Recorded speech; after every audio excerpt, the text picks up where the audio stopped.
Kuya, bakit mo naman sinama si Tinay dito? Oh, bakit naman hindi? Wala namang ginagawang masama yung tao ah. Kuya, natatakot na kami sa kanya. At kung hihilutin niya ako, sabihin mo na lang may gagawin pa ako. Ano ka ba, Mercedes? Ano bang ikinakatakot mo? Sinabi ko naman sa inyo eh, mali ang iniisip niyo sa kanya.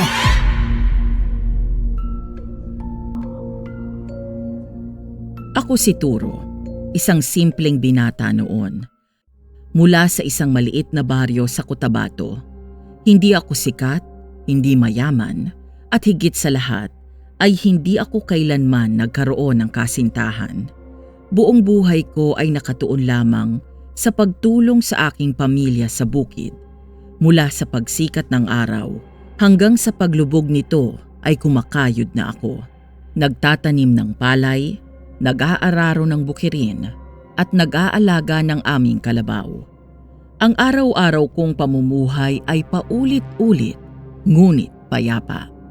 Sanay na ako sa init ng araw, sa bigat ng lupa sa aking mga kamay at sa amoy ng hinog na palay tuwing anihan.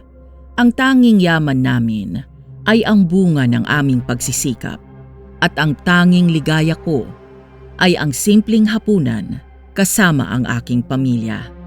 Kasama si Tatay Asyong, si Nanay Laura at ang aking bunsong kapatid na si Mercedes na may sanggol na bagong silang.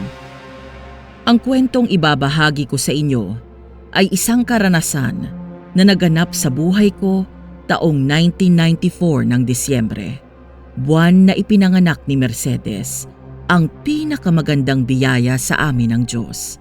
At pagkatapos ng araw na yon, ay nagsimula ang lahat. Tay! Anak, kayang-kaya mo yan. Maghintay ka lang. Nandiyan na si Nanay. Nay! Bilisan nyo! Manganganak na si Mercedes! Anak, ilatag mo tong kumot. Kailangang lumabas na ang bata.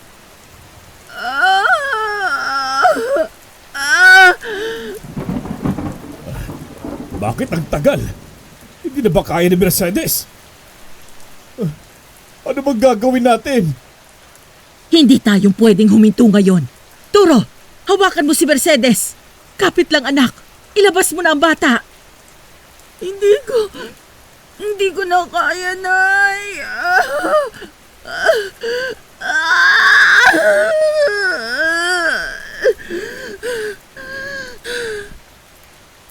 Mercedes! Huwag kang susuko!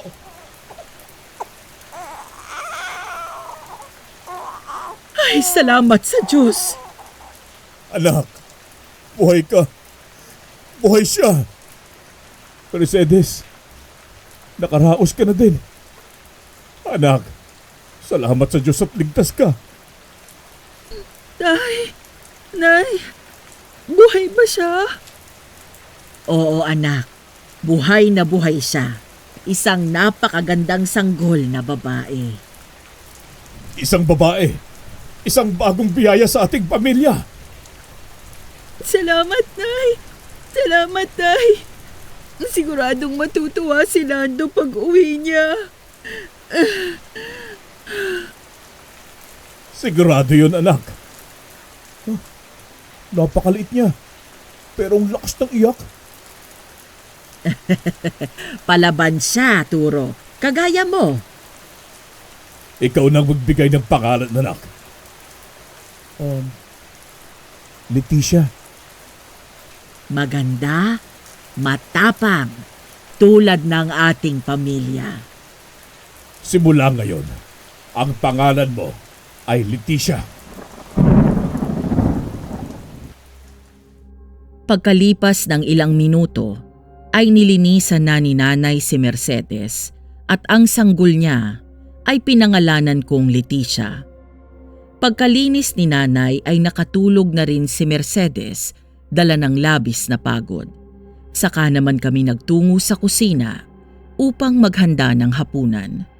Habang nag-aasikaso, ako ay inaasar ni Nanay at Tatay. Aba anak, kailan mo naman kami bibigyan ng apo? Si Mercedes may anak na. Ikaw, abay ni anino ng nobya, wala. Ay nako, yang si Turo, mas pinili pang yakapin ang kalabaw kaysa babae. Tay naman, ano namang abo agad? Hindi pa nga ako nagkakanobya eh. Yun na nga anak.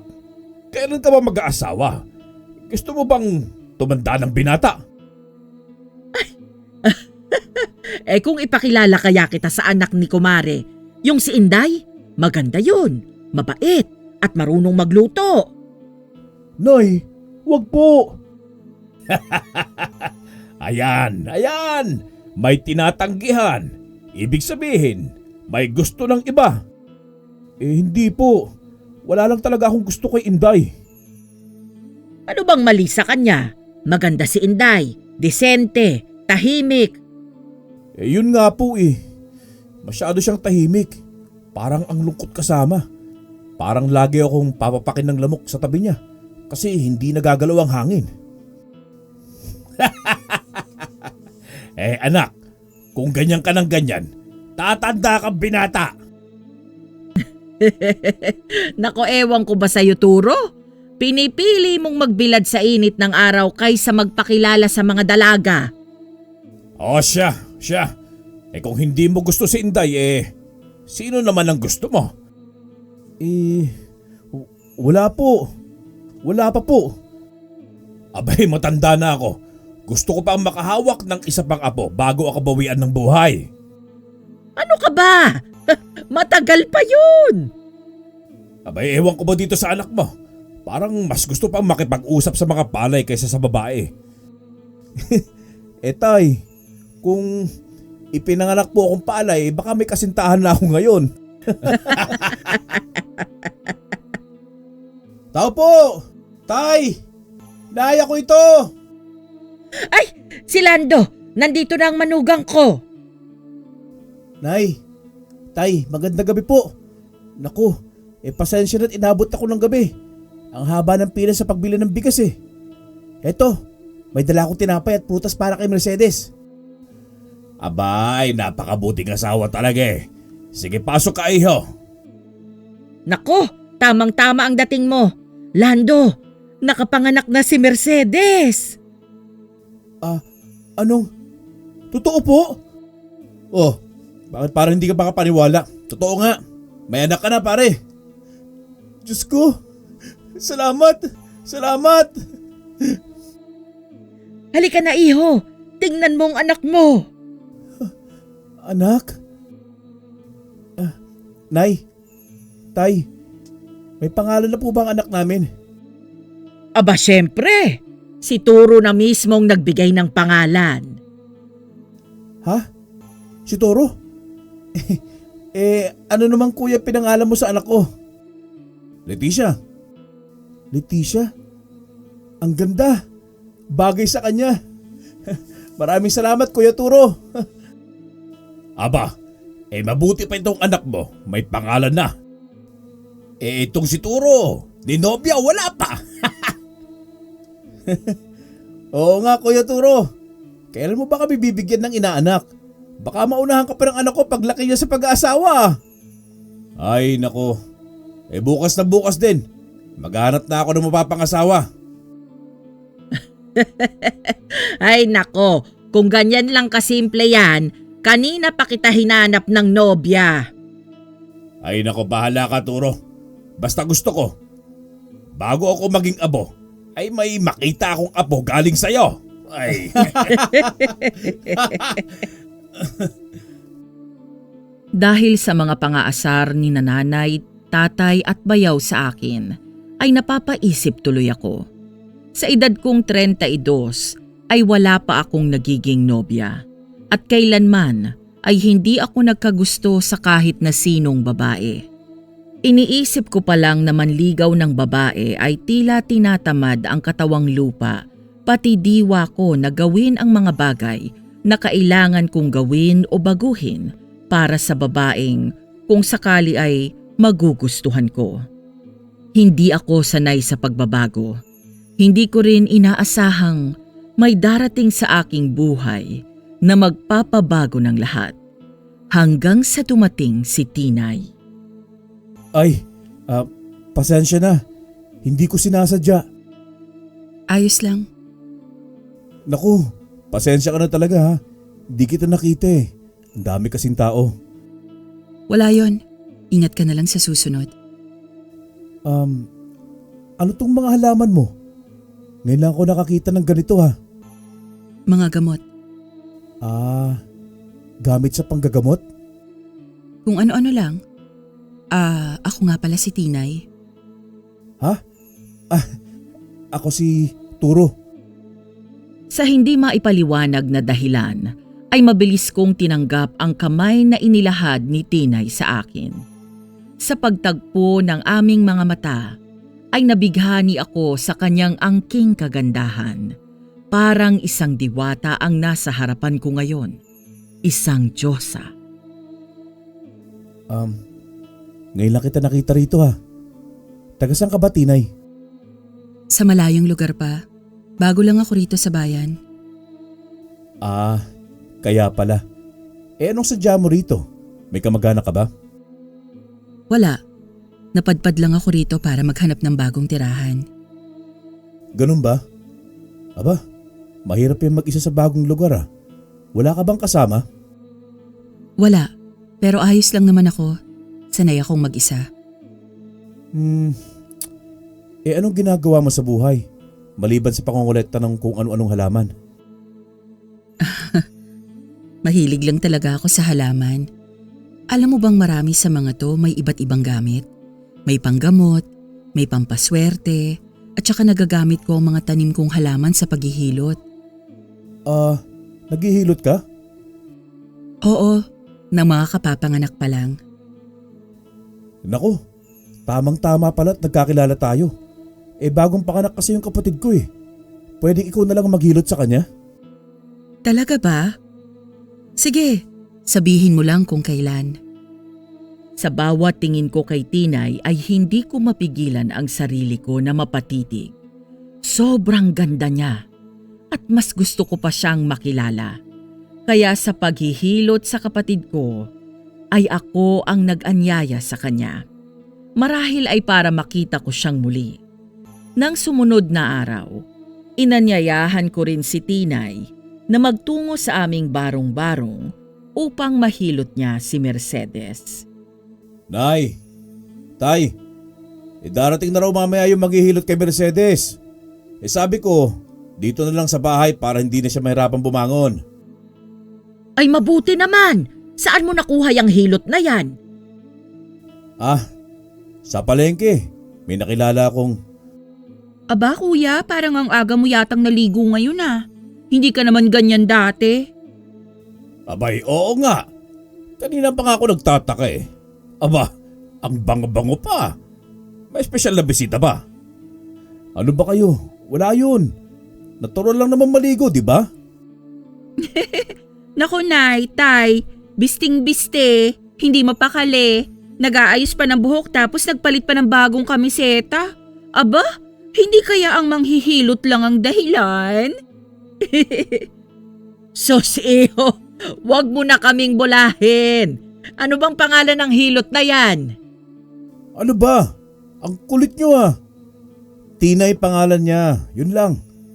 Ano namang masama kung may kilala akong bagong tao?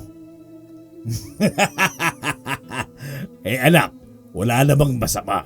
Pero mukha yatang hindi lang basta nakilala ang nangyari ah. Nay, baka ito na ang hinihintay nating makakapagpatino kay kuya. Ay, bahala kayo sa buhay nyo. Wala akong sinasabing ganyan.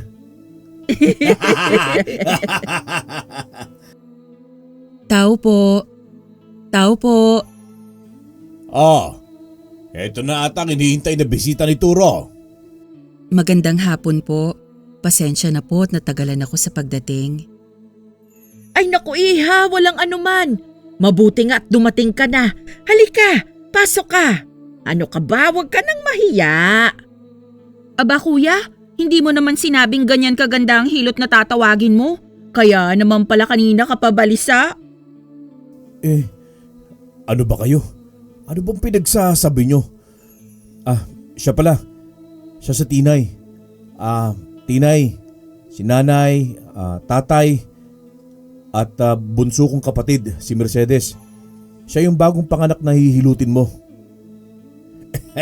Nako iha. Pasensya ka na sa mga ito ha. Kung ano-ano na naman ang mga kalokohan Ayos lang po. Mukhang masaya po rito sa inyo Siyempre naman, lalo na kung may bagong bisita. Lalo na kung espesyal. Ano ba talaga? Tigilan nyo na nga ako. Mukhang masarap asarin si Turo Ay sobra. Lalo na ngayon. Parang hindi mapakali mula kanina. Halika na iha, huwag mo na silang pansinin. O dito ka na maupo at ipaghahanda ko kayo ng merienda. Naging mainit ang pagtanggap ng pamilya ko kay Tinay at masaya ako na nagkasundo sila. Naku Tinay, ang galing mo. Ngayon lang ako nakaranas ng hilot na sobrang gaan sa pakiramdam. Para akong lumulutang sa ulap. Aba, totoo yan. Iha, napakagaling mo pala talaga. Salamat sa paghihilot kay Mercedes ha. Ay, wala po yun. Masaya po akong makatulong.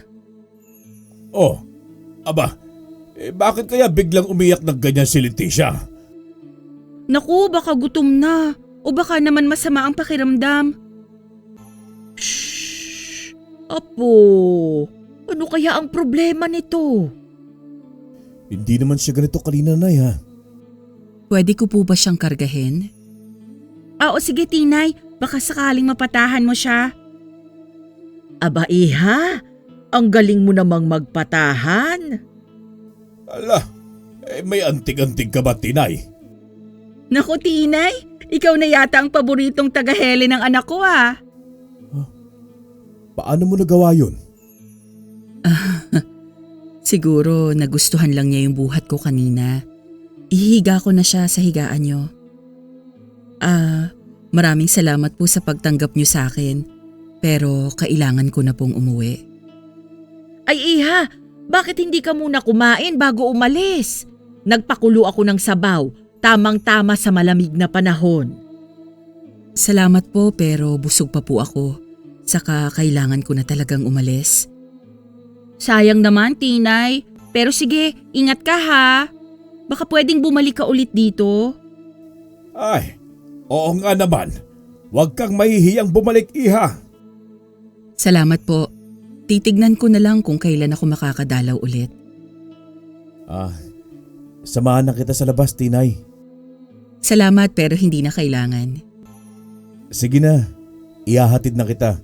Medyo madilim na rin At baka may kung ano sa daan. Wag na Turo. Sanay akong umuwing mag-isa. Hindi mo na kailangan mag-abala pa. Sigurado ka? Kahit hanggang sa may kanto lang. Oo, sigurado ako. Sige. Basta mag-ingat ka. Salamat Turo. Paalam na. Simula ng araw na nakilala ko si Tinay, ay tila siya na ang naging laman ng aking isipan. Sa paggising ko sa umaga, ay siya kaagad ang pumapasok sa aking diwa. Ang maaliwalas niyang mukha, ang malalim niyang mga mata na parang may lihim na hindi ko mawari. At ang ngiti niyang tila bumalot sa aking mundo. Sa bawat pagkain ko ay parang naroon siya sa tabi ko, nakaupo at nakangiti. Kahit na alam kong guni-guni ko lamang. Sa bawat hakbang ko sa bukid, sa bawat buhat ng araro, at sa bawat patak ng pawis sa aking noo, ay hindi ko mapigilan ang pag-iisip sa kanya. Sa gabi, sa halip na mahimbing na pagtulog, ay si Tinay pa rin ang laman ng aking isip. Kapag pinipikit ko ang aking mga mata, ay parang naroon pa rin siya. Nakatingin. Nakangiti na parang may nais sabihin, ngunit hindi ko marinig. Hindi ko maunawaan, pero simula nang dumating siya sa buhay ko, ay parang may bumalot sa akin na hindi ko kayang ipaliwanag. Isang damdaming hindi ko pa nararanasan noon. Isang bagay na tila bumihag sa akin at hindi ko na gustong makawala pa. Bayaw, paano mo nga ba niligawan si Mercedes noon? Ha, kuya? Abay, napakatagal kong suno yung kapatid mo. Dati, kahit silip lang sa bintana, hindi ako pinagbibigyan. Akala mo kung sino Maria Clara. Aba syempre, hindi ako katulad mo Kuya Turo na isang tingin lang sinta agad. Oh, ano na naman yan Mercedes? Hala Bayaw, may nagugustuhan ka na ba? Sino? Si Tinay, Aba, sino na naman si Tinay? yung hilot, di ba Kuya Turo? Yun ang iniisip mo buong araw? Ano ka ba Mercedes? Hindi naman ganon. Hilot? Saang lugar daw siya galing? Hindi ko alam Bayaw eh. Ang sabi niya, galing siya sa malayo. Siya nga pala, may iba tayo.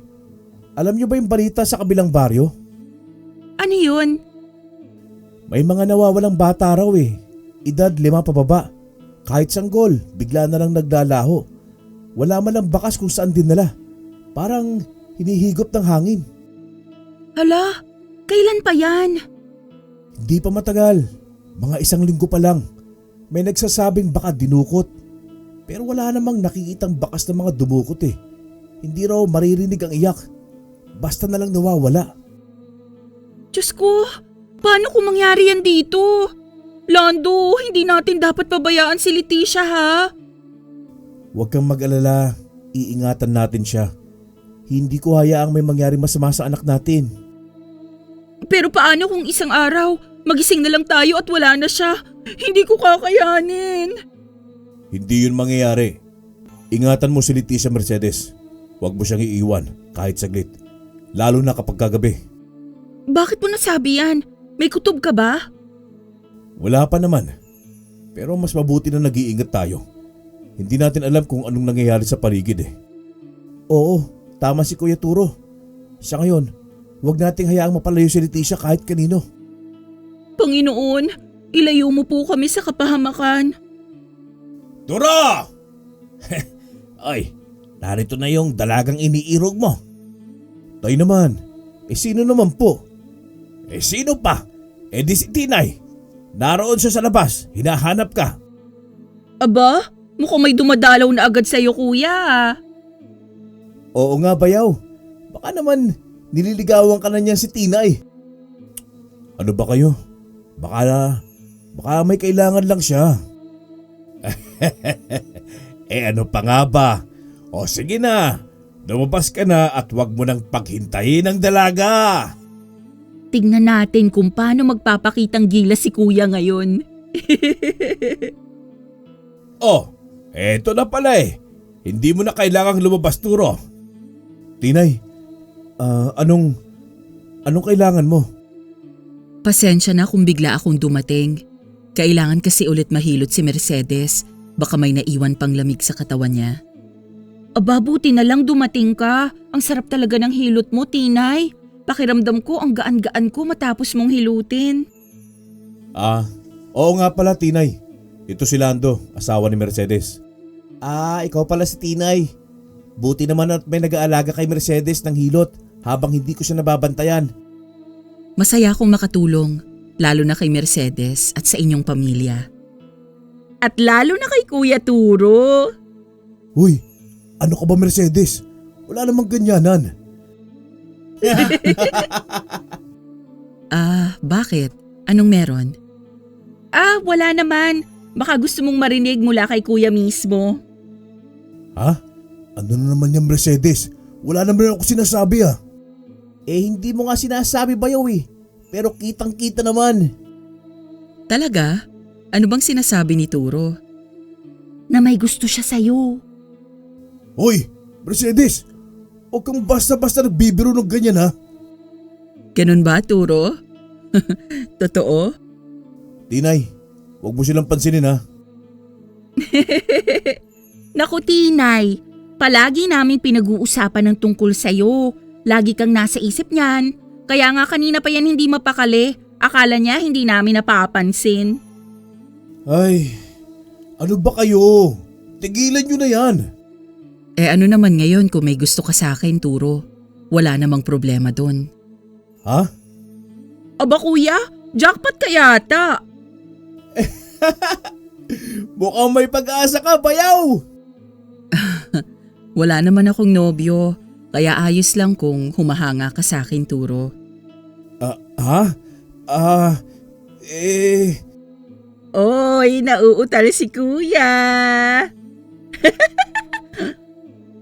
Tinay, mukhang ikaw na lang hinihintay para lumagay sa tahimik itong si Kuya Turo. Mukhang maganda ngang alamin kung paano manligaw si Turo. Aba kuya, nadinig mo yun? Naku, wag mong sayangin ang pagkakataon. Ano ba itong napasukan ko? Ay, Labis ang kasiyahan na nararamdaman ko dahil napahapyaw ko na kahit papano kay Tinay na gusto ko siya. At nang matapos na niyang hilutin si Mercedes habang nasa labas ng barong-barong namin, ay hindi na ako nag-atubili na aminin sa kanya ng harapan ang aking nararamdaman. Tinay, may aaminin ako sa'yo. Gusto kita eh. Pwede ba kita ligawan? Hindi mo na kailangan manligaw, Turo. Anong? Dahil gusto rin kita. Kaya simula ngayon, tayo na. Talaga? Hindi ka ba nagbibiro? Bakit naman kita bibiruin ng ganito? Hindi ko alam eh. Parang panaginip lang kasi. Gusto mo bang kurutin kita para malaman mong totoo to? Wag na. Naniniwala na ako.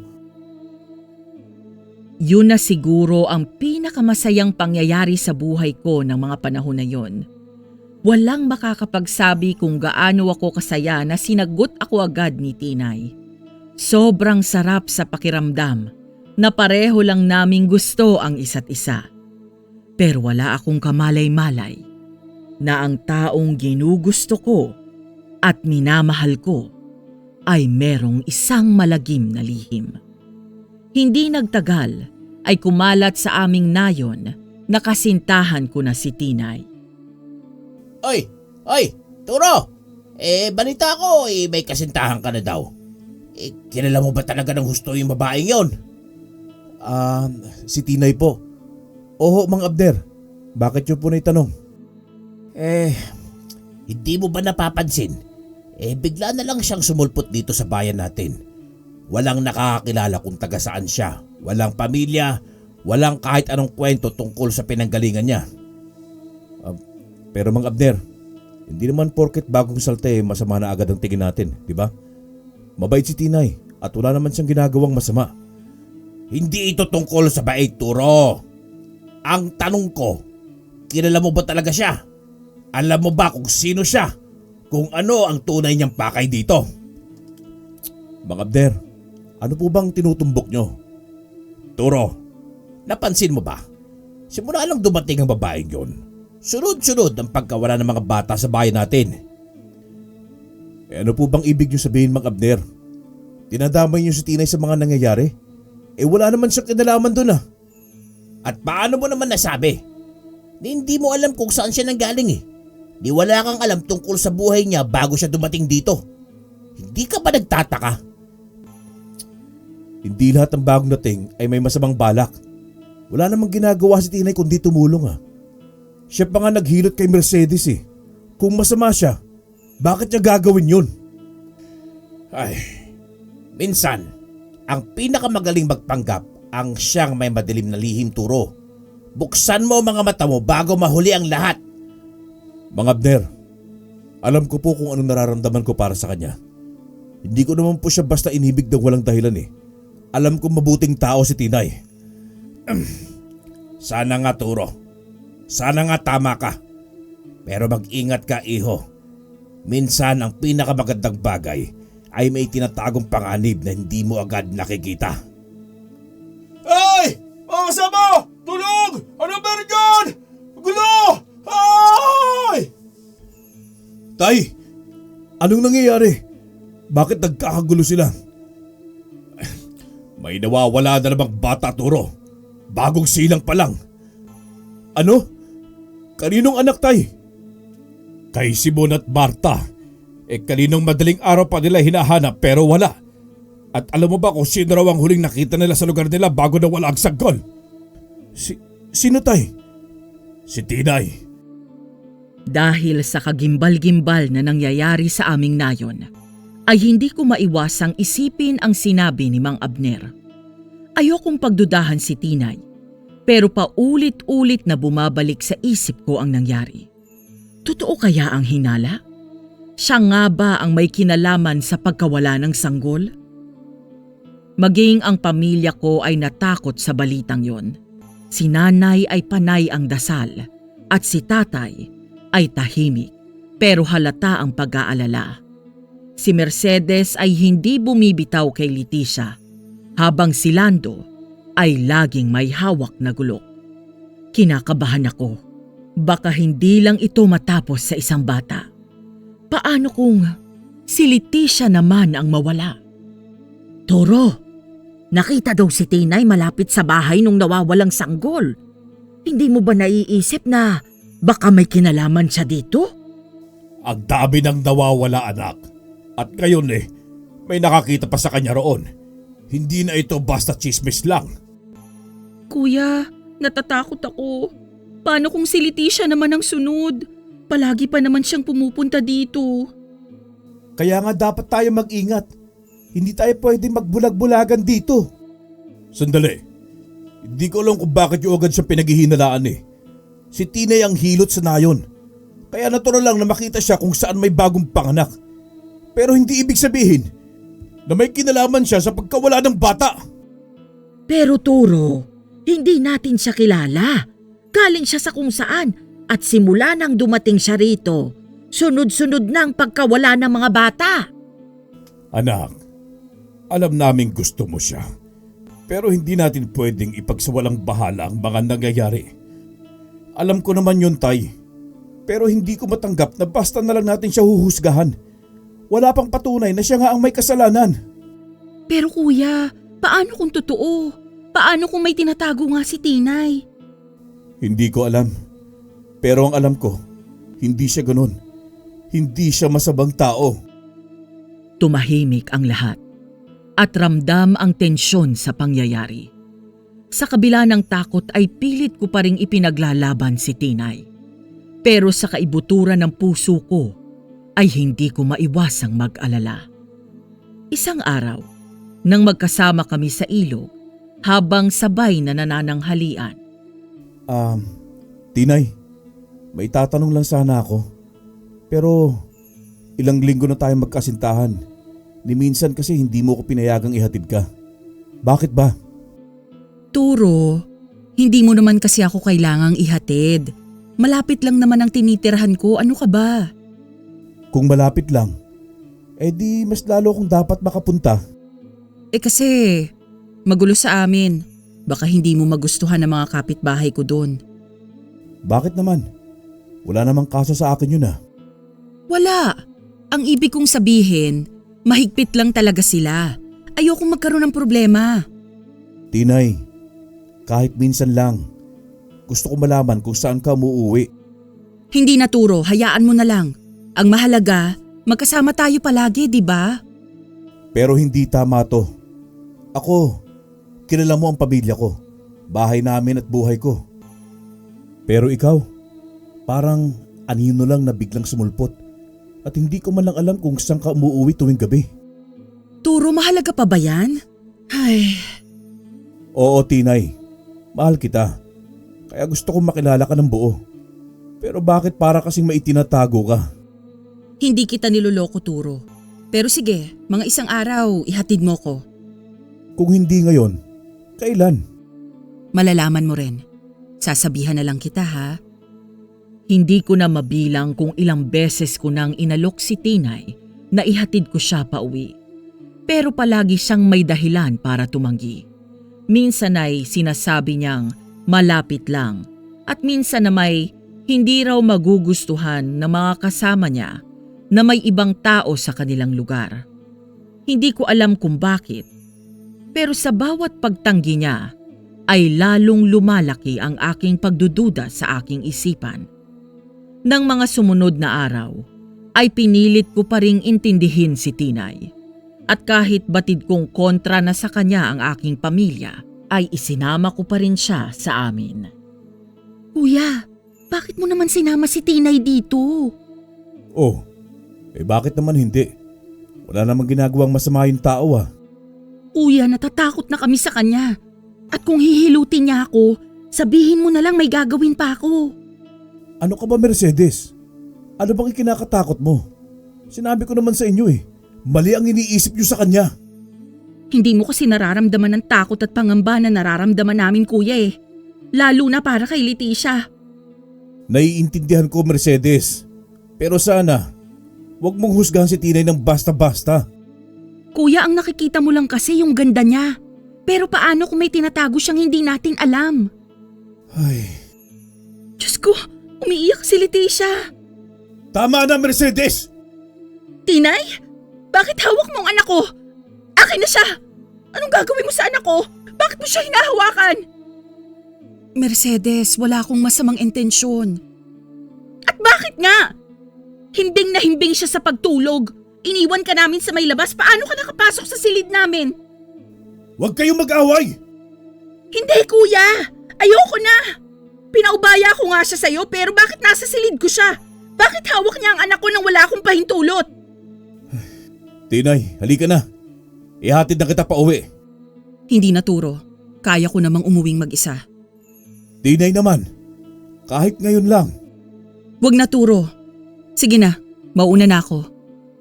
Pinilit kong wag mag-isip ng masama. Pero tama ang katanungan ni Mercedes.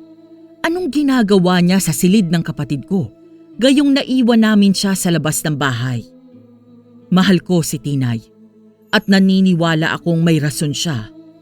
Pero sa kabila ng lahat ay hindi ko maiwasang mapaisip kung bakit ganun. Bakit parang may tinatago siya?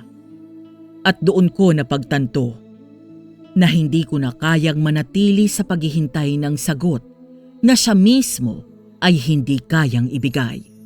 Kaya ng gabing yun ay hindi na ako nagtanong. Hindi na ako nagpaalam pa sa kanya o humingi ng permiso. Susundan ko siya pauwi. Maingat akong naglakad at sinisiguradong hindi niya ako mapapansin. Tahimik ang paligid. Maliban sa mahihinang tunog ng mga dahon sa ilalim ng aking mga paa.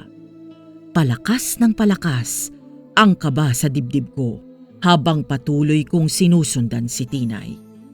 Sa dulo ng masukal na daan ay tumigil ako. Sa gitna ng madilim na lugar ay may isang lumang kubo na sira-sira ang bubong at natatakpan ng mga baging. May napansin ako sa loob. Isang ilaw mula sa gasera. Doon ko siya nakita. Si Tinay. Nakaupo sa sahig. Hawak ang isang maliit na bata. Pero hindi yon ang nagpagimbal sa akin. May bata na nakagapos. Ang maliliit nitong kamay at paa ay may tali. Shhh! Huwag kang umiyak. Saglit lang to. Ang ganda-ganda mo namang bata. Sayang. Huwag kang mag-alala. Hindi ito magtatagal. Mabilis lang naman to. Napakapit ako sa kahoy na pinagtataguan ko at hindi ako makagalaw. Hindi ako makapaniwala sa nakita ko. Nakita ko ang mga kagamitan na hinahanda niya. Mga kagamitan sa pagluluto. Hindi ko na natiis. Anong ginagawa mo sa batang yan, Tinay? Anong kahayupan ito? Turo? Anong ginagawa mo rito? Ako dapat ang magtanong yan sa'yo. Bakit may batang nakagapos dito? Anong balak mo gawin sa kanya? Hindi mo naiintindihan, Turo. Hindi ito tulad ng iniisip mo. Ano pa bang paliwanag ang kailangan ko? Kitang-kita ko ang bata. Nakagapos, umiiyak. Diyos ko, Tinay. Totoo nga hinala nila sa'yo. Turo! Hindi ko alam ang sinasabi mo! Hindi ako alis hanggat hindi mo sinasabi ang totoo. Ano ka ba talaga, Tinay? Turo, mali ang iniisip mo. Hindi ako masamang tao. Eh bakit may batang nakagapos dito, Tinay? Ipaliwanag mo sa akin! Nakikita mo ba ang itsura niya? Natagpuan ko siya sa kakahuyan. Mag-isa. Umiiyak. Wala akong magawa kundi dalhin siya rito para tulungan. Kung totoo yung sinasabi mo, bakit hindi mo siya agad dinala sa mga magulang niya? Dahil natatakot ako, Turo. Alam ko namang hindi sila maniniwala sa akin. Simula nang dumating ako rito, lagi na lang nila akong pinaghihinalaan. Pero ikaw lang ang nagtanggol sa akin. Maniwala ka sa akin, Turo. Hindi ko magagawa ang ibinibintang nila sa akin. Hindi ako ganong klaseng tao. Alam mo yan, 'di ba? Tahimik lang ako. Pakiramdam ko'y may gustong sumigaw sa loob ko pero hindi ko magawa. Napabuntong hininga ako ng malalim. Hinayaan kong lumambing sa akin si Tinay. At sa huli ay hindi na ako nagsalita pa. Sa huli ay hinatid ko na lamang ang mga bata sa mga magulang nito. Palibhasay, nasa 1 taon pa lamang ito ay alam kong hindi siya magsasalita. Kaya inako ko na lamang ang responsibilidad na nakuha ko ang mga bata sa kakahuyan dahil naligaw ito. At sa puso ko ay mas nagkaroon ng mga pagdududa. Mas umigting ang pagnanais ko na malaman ang katotohanan sa likod ng maamo, maganda at perpektong panlabas na anyo ni Tinay.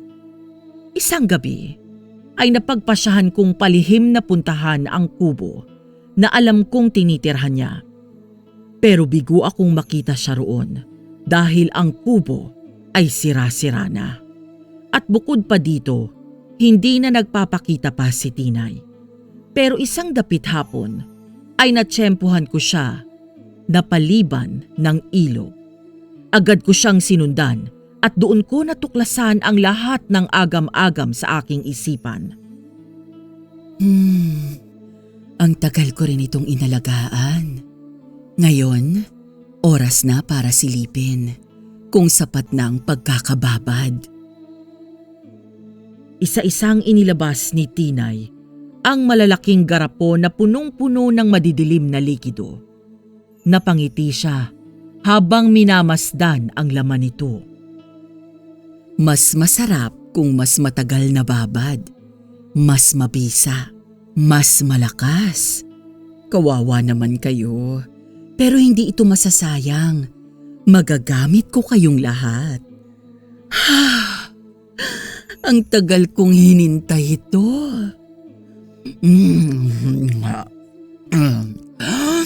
Ang sarap. Tamang-tama ang pagkakababad. Bumaon ang kanyang mga ngipin sa kung anong laman nun. Narinig ko ang pagdurog ng maliliit na buto sa loob ng kanyang bibig. Malutong pa rin. Hindi nagbabago ang lasa kahit ilang linggo na. Isa pa. Kailangan ko pa. Bumungis-ngis si Tinay habang dinidilaan ang natitirang likido sa kanyang mga daliri. Saka muling sumalok mula sa garapon.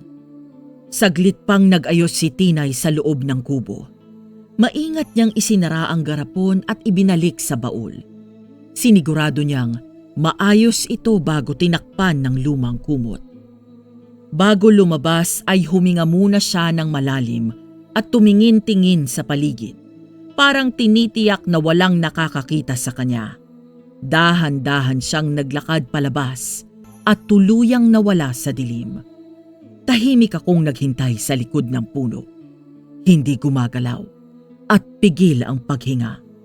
Nang makasigurong wala na siya, ay maingat akong lumapit at sinubukan kong pumasok sa kanyang kubo.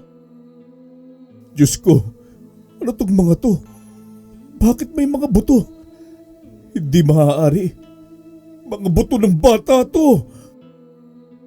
Sa sobrang pagkagulat at pagkasuklam, ay biglang sumama ang aking pakiramdam. Napaatras ako habang nanlalamig ang buo kong katawan. Tumindig ang balahibo ko habang pinapagmasdan ang nakakasulasok na laman ng mga garapon, mga daliri, mata, at iba pang bahagi ng katawan ng mga batang nawawala. Naramdaman ko ang matinding pag-ikot ng sikmura ko. Hindi ko na napigilan at napasuka ko sa mismong sahig ng kubo. Nanginginig ang buong katawan ko habang pilit kong nilunok ang takot at pandidiri. Si Tinay, ang babaeng minahal ko, siya nga ang may kagagawa ng lahat ng ito. Anong ginagawa mo dito, Turo? Anong ginagawa ko? Ikaw, anong ibig sabihin nito, ha? Ibalik mo yan! Wala kang pakialam! Walang pakialam? Tinay, ano tong mga ito? Mga bata to! Mga sanggol to! Wala kang awa. Ikaw pala talagang dahilan ng pagkawala ng mga bata dito sa nayon. Isa kang halimaw! Hindi mo naiintindihan, Turo. Ibalik mo na yan at umalis ka na! Ano bang klaseng nilalang ka? Ano itong mga pinagagawa mo? Sagutin mo ako, Tinay! Mahal kita, Turo. Pero kung kailangan kitang patahimikin, gagawin ko! Bigla siyang sumugod sa akin. Napakabilis, parang isang mabangis na musang. Halos hindi ko nasundan ng mata ang galaw niya. Naramdaman ko na lang ang malamig niyang mga kamay na pilit inaabot ang leeg ko. Wala ka ng kawala, Turo. Dapat hindi mo na pinakialaman ang hindi mo dapat makita. Tinay! Hindi mo dapat ginagawa ito!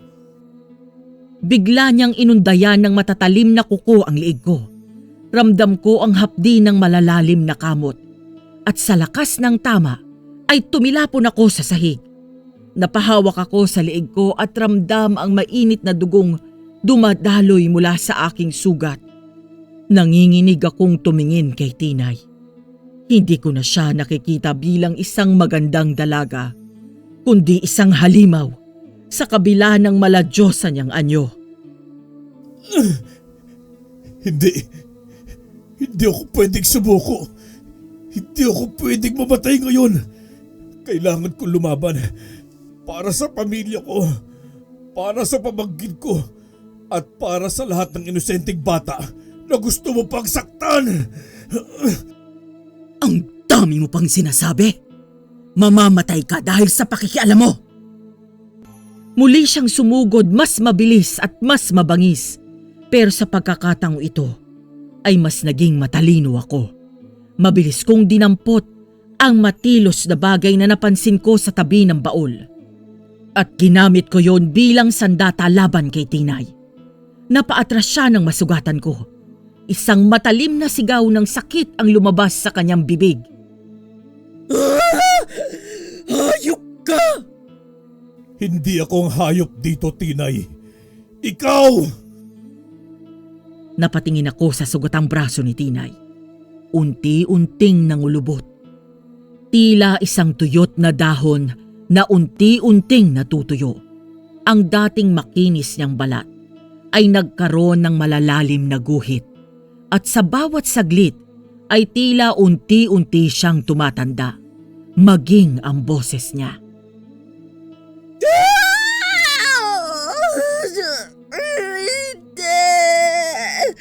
Hindi ito maaari. Hindi mo dapat ito makita.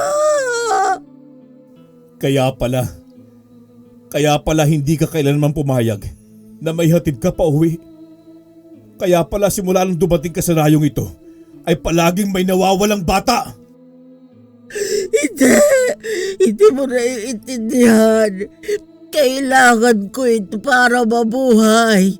Para manatili akong... Para manatili kang maganda? Para dayain ng lahat?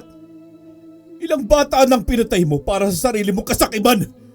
Dapat lang sa'yo ito. Turo, pakiusap. Huwag! Katulad ng pagmamakaawa ng mga inosenteng bata bago mo sila pinatay. Wala kang puso, Tinay. Pakiusap. Maawa ka.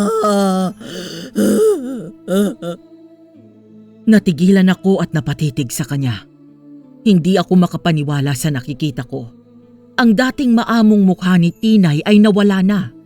Napalitan ng isang nakakatakot na anyo. Isang matandang, halos butot balat. May balat na naninilaw at natutuklap. At mga matang halos lumulubog sa kanyang bungo. Ang dating mahaba at alon-alon niyang buhok ay nalalagas na. At ang bawat paghinga niya ay tila ba lumalabas ang isang mabahong amoy ng pagkabulok. Nanlambot ang katawan ko sa nakita ko. Hindi lang siya basta isang mandaraya. Isa siyang nilalang na nabubuhay sa dugo at laman ng mga inosenteng bata. Nanginginig ang kamay ko habang hawak ko pa rin ang matulis na bagay na ginamit kong sandata. Alam kong wala na siyang laban. At wala na siyang lakas para gumalaw pa. Ngunit hindi ko pa rin mabitawan ang kaba at takot sa aking dibdib. Dito na nagtatapos ang kasamaan mo, Tinay. Akala ko'y tunay ang pinakita mong pagmamahal. Pero isang kasinungalingan lang pala ang lahat. Sayang. Pero nagpapasalamat ako na sa akin ka dumaan. Kung hindi, ay baka mas marami pa ang naging biktima mo. Bigyan mo ko ng pagkain. Hindi na, Tinay. Dapat ka nang mabura sa mundo. Kinuha ko ang isang malaking bato at walang alinlangan na pinukpok ko sa ulo niya. Hindi!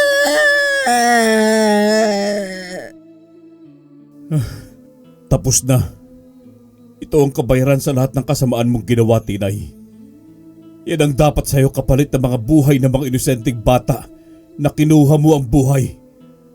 Para yan sa mga magulang na inagawan mo ng pagkakataong makasama ang kanilang mga anak para sa kanilang mga pangarap. Isa kang halimaw na mabubulok sa impyerno! Pwe! Pagod na pagod akong nakabalik sa aming barong-barong. Naroon ang aking pamilya. Halatang balisa at nag-aalala sa aking pagkawala. Magbubukang liwayway na pala. At sa kanilang mga mata ay nakita ko ang takot at pag-aalala. Ngunit higit sa lahat, ang pagmamahal na pinanghahawakan ko at ipinaglaban. Anak! Diyos ko! Saan ka ba nanggaling? Pinag-aalala mo kami! Magbubukang liwayway na! Akala ko kung napaano ka na. Eh bakit ang dumi-dumi mo? Duguan ka pa. Kuya, ano nangyari sa'yo? Bakit ganyan ang itsura mo? Nasaktan ka ba? Sabihin mo naman sa amin. Huwag mo kaming ginagawang manghuhula. Anak, magsalita ka. Saan ka ba nagpunta ng 10 oras ng gabi? Abay magdamag kang wala. Bakit para kang dumaan sa impyerno? Kuya Turo, may nakaaway ka ba? Ano ba tong dugong ito? Sabihin mo nga kung anong nangyari. Ramdam ko ang bigat ng kanilang pag-aalala. Ngunit hindi ko alam kung paano ko ipapaliwanag ang lahat. Tama na muna ang mga tanong ninyo. Hayaan nyo na muna siyang makapagpahinga. Mukhang pagod na pagod si Turo at sugatan pa. Mas kailangan niyang mahiga at magpahinga na muna. Pero Nay, gusto lang naming malaman kung ano talaga ang nangyari. Hindi ba kayo nag-aalala? Siyempre nag-aalala ko. Pero anong mas mahalaga ngayon? Ang alamin ng buong kwento? O siguraduhin nating ligtas at maayos si Turo? May punto ang nanay mo, Turo. Anak, halika na sa loob. Magpahinga ka muna. Kapag handa ka ng magsalita, saka natin pag-uusapan to. Ay! Kuya Turo! Diyos ko! Sino yan? Sino yung matandang yan? Bakit ganyan ang itsura niya? Diyos ko, Panginoon ko! Anong nilalang yan? Turo, anak, sino yung kasama mo?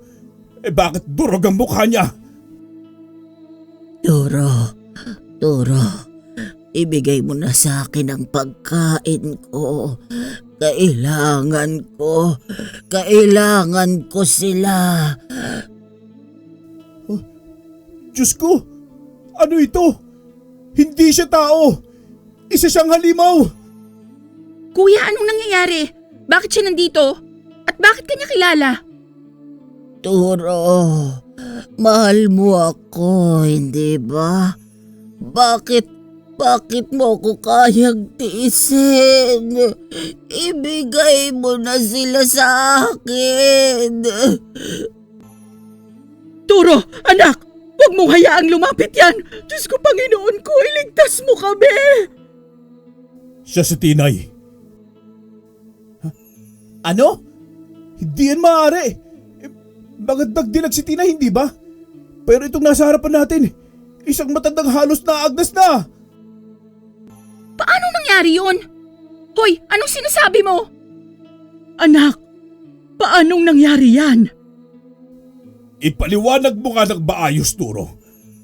Anong ibig mong sabihin? Nasa si Tinay.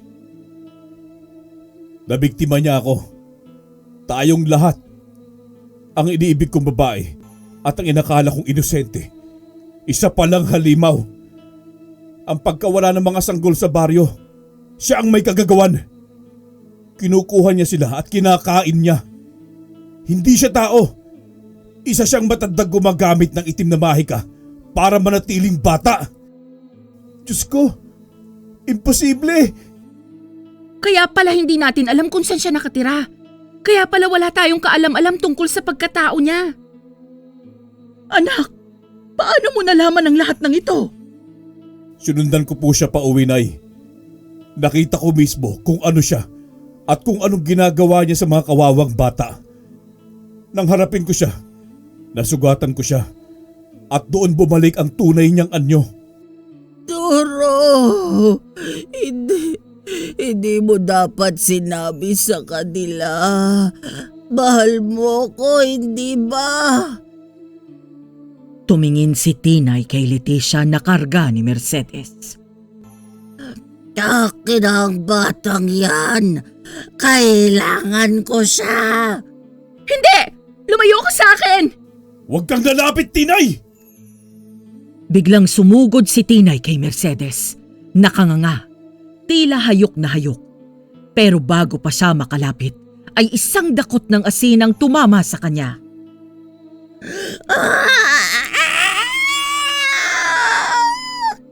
Lumayo ka sa pamilya ko! Halimaw! Sakit! Hindi tumari! Kumuha kayo ng asin! Bilisan ninyo! Turo, tapusin mo na yan bago siya makalaban ulit. Turo, mahal mo ko, hindi ba? Tulungan mo ko. Hindi na ako magpapaloko sa'yo, halimaw ka, Tinay. Hindi mo na ako muling mabubulag. Hindi tumari! Hindi, Turo! Hawak ko ang isang dakot pang asin at hindi na ako nag-alinlangan pa. Buong lakas kong isinaboy ang natitira sa kanya. Tulong!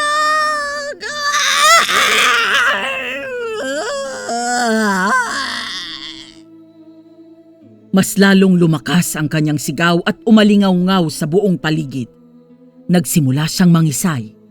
Ang balat niya'y natutunaw na parang kandila at bumupulwak ang maiitim na likido mula sa kanyang katawan. Ang dating kaakit-akit na mukha niya ay tuluyang naglaho, napalitan ng sunog at natutunaw na laman. Diyos ko! Sa huling sigaw ni Tinay ay tuluyan na siyang bumagsak sa lupa. Abo at natunaw na ang laman. Wala ni isang iniwan. Wala na si Tinay. Tapos na ang lahat. Sa wakas, natapos na rin ang lahat. Anak, salamat sa Diyos at ligtas na tayo. At ligtas ka. Huminga ako ng malalim. Ramdam ko ang bigat sa dibdib ko.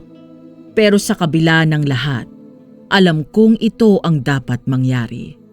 Napatingin ako sa abo at natunaw na laman sa lupa. Parang hindi pa rin ako makapaniwala. Ang dating tinay na minahal ko, ang tinay na inakala kong inosente, ay isa palang halimaw. Ang hangin at liwanag sa umaga ay parang nagdala ng bagong simula. Kasabay ng pagkalat ng abo ni tinay sa hangin. Tahimik ang paligid at parang natapos na ang isang masamang panaginip. Tumingin ako sa pamilya ko. Kitang-kita ko ang takot at pagod sa mukha nila. Pero higit sa lahat, naroon na ang ginhawa. Niyakap ako ni nanay, habang si Mercedes ay tahimik na umiiyak. Si tatay at Lando naman ay nakatayo lamang. Halatang hindi pa rin makapaniwala sa nangyari. Kahit masakit ang katawan ko at sobrang pagod, ay gumaan ang loob ko. Wala nang panganib, wala nang takot. Sa wakas ay makakahinga na rin kami ng maluwag. Lumipas ang mga taon at unti-unti nang bumalik sa normal ang buhay sa aming baryo. Ang takot na minsang bumalot sa amin ay napalitan ng katahimikan. Nakita kong nagsimula ng bumuo ng pamilya ang mga kaibigan ko. Nagkaroon ng mga anak at nagpatuloy sa kani-kanilang buhay. Pero ako, pinili kong manatiling mag-isa. Hindi na ako nakahanap ng ibang babaeng mamahalin matapos ng lahat ng nangyari. Marahil dahil sa sugat na iniwan ni tinay, o marahil dahil sa natutunan ko na minsan hindi lahat ng maganda ay totoo. At kahit tumanda akong binata, hindi ko yon pinagsisisihan. Masaya ako sa simpleng buhay ko ngayon, kasama ang pamilya at mga kaibigan. Wala akong naging asawa o anak, pero alam kong naging bahagi ako ng isang mas malaking kwento. Isang kwentong hindi ko malilimutan habang buhay. Maraming salamat po sa inyong pakikinig at dito na po natatapos ang aking kwento. Lubos na gumagalang, Turo.